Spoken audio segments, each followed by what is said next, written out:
ئەم عەسرە عەسر وەقتە لە بۆ فاجرێ لە هیچ دینی نەکاوی قایە حەیا نەیگرێ لە هیچ دنیا بە کامی هیچ کەسانە هەمیشە دەم هیچ ئەڵبەتە بە هیچ دەمێ ناڕێ لە هیچ دنیا کە هیچە جوملە دەزانن کە چیچ کەس مردانە بۆ خودا نییە دەست هەڵگرێ لە هیچ تا سەر نەبۆتە گۆ تا سەر نەبۆتە گۆ دە لە دنیادا تۆ شەقێ هەر ئەو شەقە بەکارە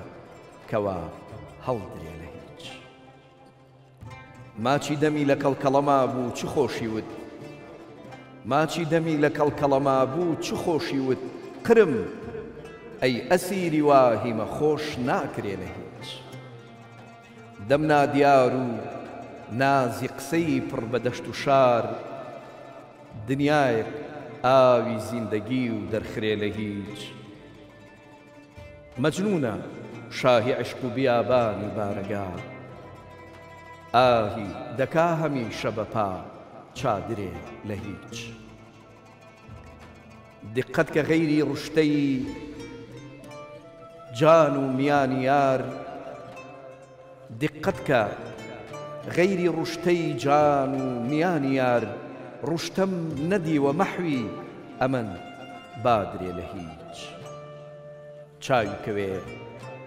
چاوی کەوێ کە بەم غەزەلەم دوڕ شناسی شەعر کێ بێ دەڵێ ئەمەندە گوهەر وەرگرێ لە هیچ سڵاوی خوای گەورەتان لێبێ بینەرانی ئازیز و خۆشەویست بەخێر بێن بۆ بەرنامەی ڕازی دڵان ئەم شەو باز لە چەمکێگەکەین کە ڕەنگە لە سەرەتایە وا دەرکەوێ یان وا دەرنەکەوێ کە شتێکی بنرخی تیاابێ بەڵام بە دڵنیاییەوە لە ناخیا گەنجینەیەشی زۆر زۆر گەورە و بە نرخی معریفەت و حکمەتی تایە باس لە چەمکی هیچەکەین ئەو چەمکی هیچەی کە مەولانا مەسەلەن لە زۆر جێگەیە باسی لێوە کردووە مەسەلەن لە جێگەیەکە زۆر جوان ئەفەرمێ دنیا هەمە هیچ و ئەهلی دنیا هەمە هیچ ئەی هیچ بەرای هیچ ئەز هیچ مەپیچ باز لەوە کاکە بەڕاستی دنیا کاتێک کە تەماشاکەی کە زۆر زۆر هیچە و خەڵکی دنیاش بەڕاستی وەکۆڵێ لە دەوری هیچ ئەسوڕێنەوە گومانی تیانە کە هەموو ئەم شتانە بەرەو هیچێکمانەوە کە دوجار لە هیچی و پوچی ژیانی دنیا و ڕوانینمان بۆ مفرەدەکانی ژیانی دنیا ئەبا بۆیە بە قەولی جەنابی مەحوی لەوە چێ ئەستەمترین دژوارترین شت ئەوە بێکە ئێمە بەڕاستی بە دەوری هیچ بخولینەوە و هەوڵ بدەین مەحوی گوتەنی لە هیچەوە گەوهەر وەربگرین یان لە هیچ بەرهەم وەکۆڵێ بهێنین هەر ئەو جۆرەی کە مەحوی مەسەلەن بەرهەمی هێناوە ئێمەش بتوانین لەم ئەڵلقەیە لە خزمەتانە لە چوارچێوەی هیچ گەوهرێکی گرانبەها و گرانمایە و دەست بخەین ئەو شاعیرە خۆشەویستان ئەو شاعیرە مەزنەی کورد چەمکی هیچی کردووە بە محوەری گەلێک لە شعرەکانی مەسەلەن لە ڕوانگەی مەحویەوە گەر تەماشا بکەین هیچ تەنها واتای نەبوون و نیستی نییە بەڕاستی بەڵکو بەجددی ئاقارێکە یان بڵین ڕێگایەکە بۆ گەیشتن بە گەوهری بوون ئەو بە جۆرێک ینی پەپولە ئاسا لە دەوری مۆمی هیچ ئەخولێتەوە هەتا ئەوەی کە گەوهەر وەربگرێ منیش پێم خۆشم شەو وەک هەمیشە گەشتێک بکەین لە ناو گەنجینەی حکمەتی عیرفانی و ڕۆحانی و بە تایبەتی ڕوئیا و دنیابینینەکانی جوانی مەحوی کە لە هیچەوە گەوهەر بەرهەم بهێنین لە وێرانەی هیچەوە بتوانین کۆشکی مەعنا دروست بکەین خۆشەویستان پێم خۆشە سەرەتا باس لە دنیا بکەین وەک چۆنەڵی وەک هیچ یان بڵین دنیا لە ڕوانگەی مەحویەوە کە چۆن لە دەور و خولی هیچ ئەسوڕێتەوە بەمانای کەلیمە گومانی تیان نییە کە ئەم هیچە خۆی بۆ خۆی مەحوی بەگاڵتە ناڵێ باز لەوە ئەکاکە دنیا کە هیچە جوملە دەزانن کە چیچ کەس مردانە بۆ خودا نییە دەزەڵگرێ لە هیچ یعنی ئێمە هەمومان ئەزانین بەڕاستی لە دەور و خولی هیچ ئەسوڕێنەوە ئەوەی کە مەسەلەن ینی هەموو هەوڵ و تەقەلایەکمان بۆی هەیە ئەوەی کە بە بەردەوامی بۆی سوتاوین و بۆی کوڵاوین و دڵی تەواوی بەشەریەتی لەسەر عاجز ئەەکەین بەڕاستی بەڵام ئاکامەکەی هیچە و بۆیە مەحوی پێمانەڵێ ئەرچی خەڵک ئەزانێ کە بەڕاستی دنیا هیچە بەڵام هەر مەردانە لە بەرخوا نیازی نییە کە بەڕاستی دەسەڵگرێ لە هیچ. خۆشەویستان ینی مەحوی خۆی ینی زۆر جوان باسی و کۆڵێ هات دنیا و دنیا پەرستیەکە لە تەواوی شعرەکانی تریا بەڵام ئەوەی کە ئەو مەبەستێتی ئەوەیە کە ئەڵێ مەحویە تۆ بازێکی قودساشیان بوونە بوومی شومی ئەم وێرانە بۆچ یعنی بەڕاستی ئەم پیاوە گەورەیە پێی وایە کە ئینسان کاتێکە هیمەتی بەرزی لە ئاسمانەکانایە بۆچی ببێتە بوومی یان بڵێن وەکوەڵێ کونەپەپووی شومی خوێندن لەسەر شتێک کە بەڕاستی وکۆڵە هیچ ئەهەمیەت و ئەتیبارێکی نییە. ئەڵێن سوڵتانێک ڕۆژێ لە شێخێکی پرسی وتی زانایان ئەڵێن دنیا وەکو سێبەر وایە هەر بەڕاست ئایا ینی چۆن ئەڵێ وەکو سێبەر وایە کە ماوەیەکی کەم ئەمێنێت و تر دوایی ئەڕوا وتی ئەمە زانایان مەسەلەن پێیان وایە کە ئاوایە بەڵام شێخ پێکەنی و وەکوڵێ زەردەخەنێکی کرد و وتی ئەوان ڕاستەکەن بەڵام یەک شتیان جێهێشتووە سێبەر ئەوێ سێبەری شتێک بێ لە حەقیقەتە کەواتە سێبەر خۆی چییە یعنی یان سێبەری چییە سوڵتان وتی وەڵا نازانم شێخ وتی بەڕاستی سێبەری هیچە واتە دنیا خۆی سێبەری هیچە و هیچیش کە خۆی هیچە ئەمە کاتەوە هیچی وەکوڵێ دووجار هیچ یان بڵێن زیاتر لە هیچ بەڕاستی خۆشەویستان ئەگەر چاوێک بە ڕوانگەی مەسەلەن مەحوی بخشێنین و تێڕوانینەکانی ئەو بۆ دنیا دەستەبەر بکەین ئەو شتێکی زۆر جوان باسەکە ئەڵێ تا سەر نەبۆتە گۆ دە لە دنیا دەتۆ شەقێ تا سەر نەبۆتە گۆ دە لە دنیا دەتۆ شەقێ هەر ئەو شەقە بەکارەکەەوە هەڵدرێ لە هیچ بەڕاستی ینی ئێمە ئەبێ لەوە تێبگەین خۆشەویستان ئەبێ لەوە تێبگەین کە بەڕاستی کاتێک کە ئیتر ئەم جومجومەی کەلەی سەرەی ئێمە دەبێتەوە بە چۆنەڵی ئەبێتەوە بە کەلەسەرێکی بەتاڵ و بۆش لەوە زیاتر هیچ شتێکی تر نییە مەحوی لەمە کەڵکێکی زۆر جوانی معریفی وەرگرتووە ئەڵێ هەتا سەر نەبووەتە ئەو تۆپەی کە مناڵان شەقی تێ هەڵبن هەر ئەو شەقە بەکارە ینی کەتا نەبووە بە هیچ هەر ئەو شەقە بەکارەکەەوە هەڵدرێ لە هیچ خۆشەویستان ینی ڕوانگەی مەحوی بەنیسبەت دنیا یان جیهانی بەردەست یان ئەو جیهانی کە ئێمە تایاین وەکوەڵێ هەست بەبوونەکەین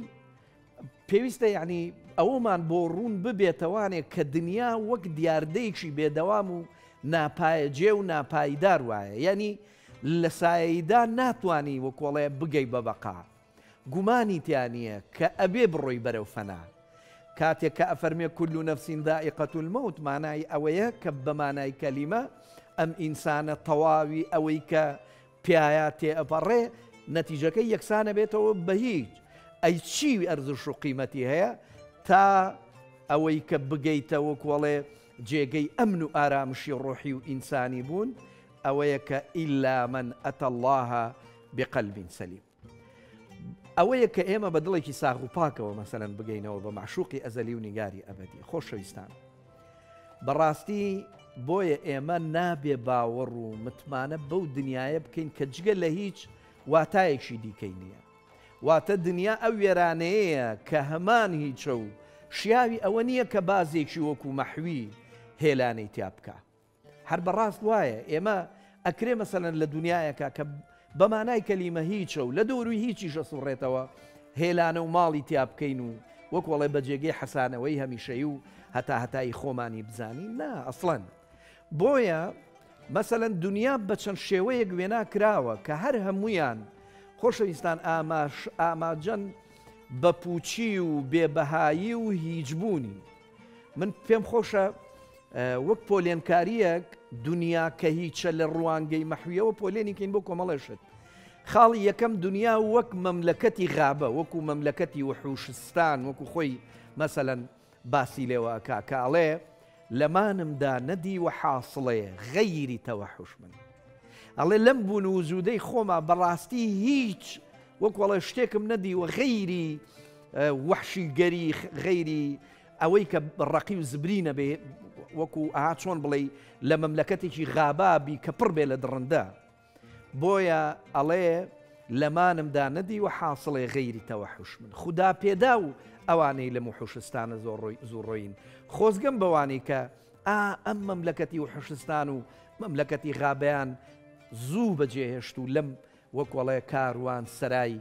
دڕندەیی و بێمروەتی و چۆن لەی نەبوونی هەستی ئینسانیە هاتوونەتە دەرەوە بۆیە خۆشەویستان لە خاڵی دووهەمە دنیا وەکوەڵێ شانۆیەکی تیاترۆخانە یان زوو تێپەڕ یان مەبەستی ئەوەیە کە دنیا وەکو تیاترۆیە گوایە نابێت تیا بۆستی بۆیە ئەڵێ دنیا تیاترۆیە مەوەستە تیا بڕۆ کێمایەوە تیا کە نەبوو بێت تیاتڕۆ لە خاڵی سێهەمە مەحوی ئەوێ دنیا وەکو ژنێکی سۆزانی فریودەر هەڵخەڵەتێنەر وێنا بکە بۆیە ئەڵێ ئەر لە دنیا چاکەیە سادیر بوو تەفرەی پێ نەخۆی ڕووسپی هەڕ و ڕەشە گەر بێ سەد ئازایی بکە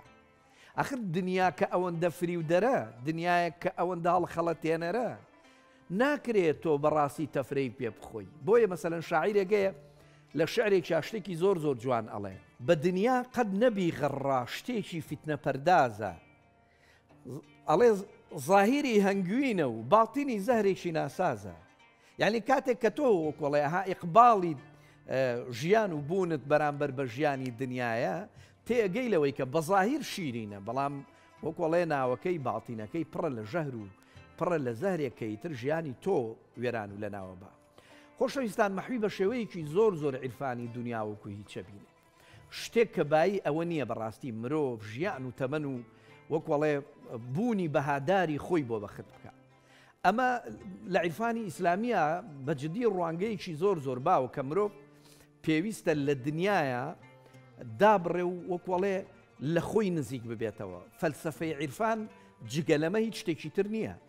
وەکو ئەوە ینی تۆ لە دنیادا ئەبڕی لە پێناوی چیە لە پێناوی ئەوەی کە وەکوڵێ لە خۆت نزیک ببیتەوە کاتێک کە لە خۆت نزیکە بیتەوە ئیتر ڕێگاکانی بەرە و خواچوون و بەرە و وەکوڵێ ئینسانی بوونی خۆ جارێکی تر دەرک پێەکەی لە بەشی دووەمی ئەم باسەیە خۆشەویستان پێم خۆشە هیچ وەکو ڕێگایەک بۆ گەیشتن بە هەموو شتێک باس بکەم کە لای مەحوی وجودی هەیە حکمەتی مەحوی مەسەلەن زۆر جوان باس لەوە ئەکا کە غەمی دنیا ئینسان وا لێ ئەکا پشوشی ئەکاتەوە بۆیە مەسەلەن پێی وایە کە ڕوانینی دنیا خەم و خەفەتباری ئەکاتە بارێکی گران و بارێکی قورس لەسەر شانی ئینسان بۆیە مەسەلەن ئەڵێ غەمی دنیا کە دڵ جێی عیشقی تۆ بێ پیاوی کاری خوددا لەو حرسە پاکە یعنی ڕێک باسی ئەوە کە ئێمە بەمانای کەلیمە نابێت دەست بەتاڵ بین و هەموو شتومەکی دنیا وەکوڵێ لە خۆمان ئەوەندە کۆ بکەینەوانێ کە بەڕاستی وامان لێبێ کە دنیا هەموو شتێک بێلامان بۆیە خۆشەویستانەڵێ پادشایەک سەرۆت و سامانێکی زۆری هەبوو ڕۆژێ دەروێشەیەتە کۆشکەکەی پادشا لێ پرسێ ئەڵێ تۆ چیت هەیە دەروێشەکە پێ ئەڵێ وەڵام من هیچم نییە پاشا پێ ئەکەنێ و ئەڵێ جا باشە بە هیچ ئەتوانی بژیت دەروێشەکەش پێ ئەڵێ ئەڕێوەڵا قوربان ئەو هیچەی من هەمە بەشی ئەم دنیاشوە و دنیاش مەکە آخر ینی مەبەستی لەوەیە ئەڵێ ئەگەر تۆ سەروەتت لە دەستبەی بەڕاستی هیچ نامێنێ بەڵام من ئەگەر هیچەکەشم لە دەستبەم هێشتا هەر هەموویم هەیە پادشا لەو لەحزەیە لەو قسەیە تێناگا هەتا ئەوەی کە ڕۆژێک ئەدەن بەسەر وەکوڵێ مەملەکەتەکەیە و تەواوی ئەو شتانەی کە پادشا هەیبوو بەڕاستی لە دەستی ئەدا دوایی لەو کاتا کە پاشا تەواوی مەملەکەتەکەی و سەرۆت و سامانەکەی و هێز و هەموو ئەو بوونەی کە هەیبووە لە دەستی داوە ئەنجا ئیتر دەرک بەوە ئەکا کە قسەی دەروێشەکە چی بوو بالفعل تۆ کاتێککە لەم دنیاە هەموو شتێک لە دەست دەدەی ئیتر ئەگەیتەوە بە هیچ بەڵام کاتێک کە ئینسانێکی هیچی هەیە ئەگا بە هەموو شتێک بۆ داهاتووی خۆی بەڵێ خۆشەویستان هیچ تەنها واتای نەبوون نییەوەکو لە سەرەتا شاباسم کرد بەڵکو واتای ئازادبوونە لە هەموو ئەو کۆتوبەندانەی کە بەڕاستی ئینسان بۆ خۆی دروست کردووە واتە کەسێک کە هیچی هەیە لە ڕاستیە کۆیلەی شتەکان نییە دەتوانێت بە ئازادی بەرە و بۆ کۆڵێ بەر و بوونی ڕاستەقینە هەنگاو بنێ مەحوی لە شعرێکی زۆر زۆر ئاماژەیەکی جوان بەم بابەتە ئەکا هیچ لای مەحوی ڕێگایەکە بۆ گەیشتن بە هەموو شتێ یعنی ئەو بوون و وجودەی کە هەیە بە هیچ گەاندنیەتی بە فەقر لە عیرفانە بە واتای ڕەتکردنەوەی دنیا و گەیشتنە بەخوای پەروەردگار یعنی ئەوەی کە هیچ نەبێ هەموو شتێکی هەیە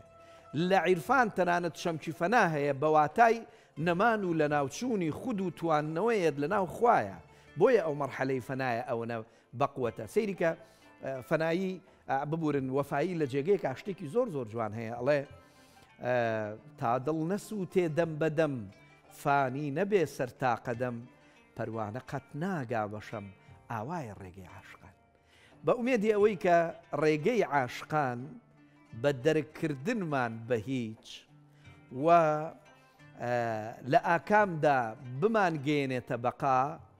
وامان لێبێ کە بەڕاستی بتوانین گەوهەری زۆر گرانبەها و بەقیمەت لە ناو هیچە وەکوەڵێ دەستە بەر بکەین خۆشەویستان منەمەوێ لە بەشی کۆتایی ئەم بابەتەیە کە بەشی سێهەمە پێم خۆشە باز لەوە بکەم کە چۆن مەحوی وەکو چیمیاگەرێک توانیوێتی وەکو ئەڵێ نازانم وەکوڵێ مسی تەزویری ژیان بکا بە ئاڵتون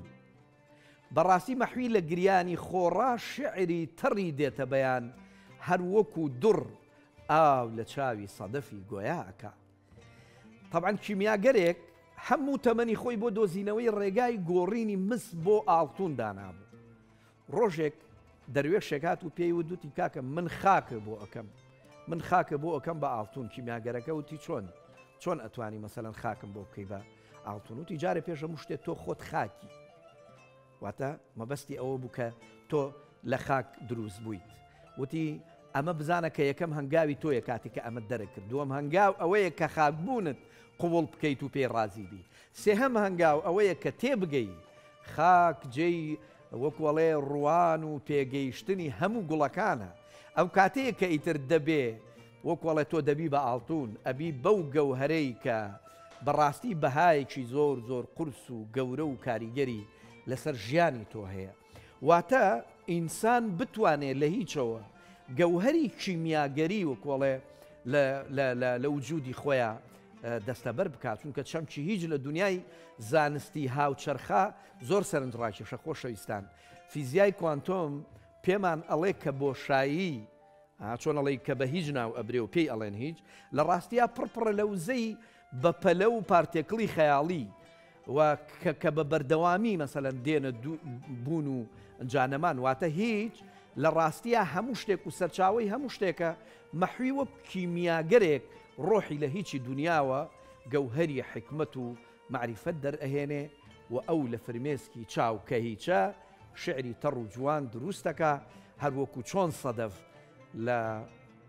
دڵۆپێک ئاو کە هیچە مرواری دروستەکە ئەم شێوە کیمیاگەریە بەڕاستی لە ناخی مەحویە کاتێک کە ڕووەدا ئەو کاتێک کە ڕوبەڕووی هیچی دنیا و